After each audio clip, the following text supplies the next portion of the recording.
Akarshan Films present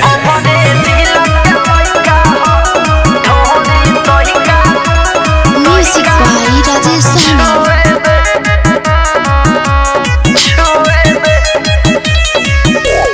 मोरा जवानी के हाला बाहो, हमरा कमर पे पागल मोहला बाहो।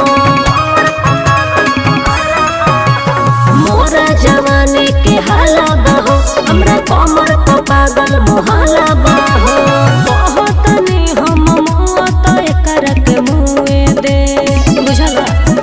अरे हमारे जिला के लइका हो एक ढोरी तोहिका छुए दे। अरे हमारे जिला के लइका हो एक ढोरी तोहिका छुए दे। काहे रे तोहिका छुए दे। हमारे जिला के लइका हो तोहिका छुए दे। अरे बुझता रो बाबू गाँव में के नचनिया, तारा खाने ढेर लोग छोड़ देले पनिया। अरे तो छुआ दो यूपी बिहार मोर बनल बा कहानिया, छुए न दे मैं अपन कोमल बदनिया। ले हल पंगा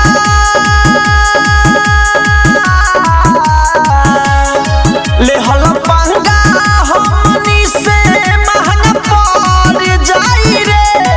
जदी बोल देम त तोरा लगे चढ़ जाई रे।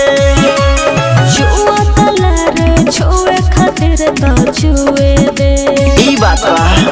अरे हमरे जिला के लइका हो एक ढोरी तहिका छुए दे।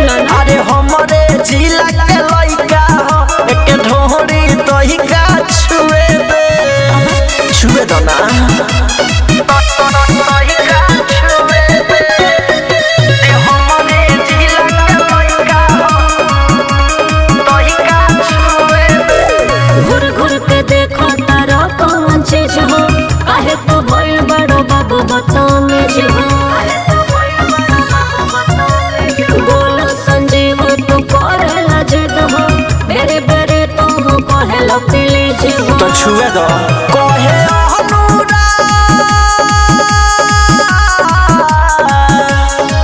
कहे अनुराग राम बलि से भेटा जाइबू। ले हम बाजा बीच रहिया में लेटा जाइबू।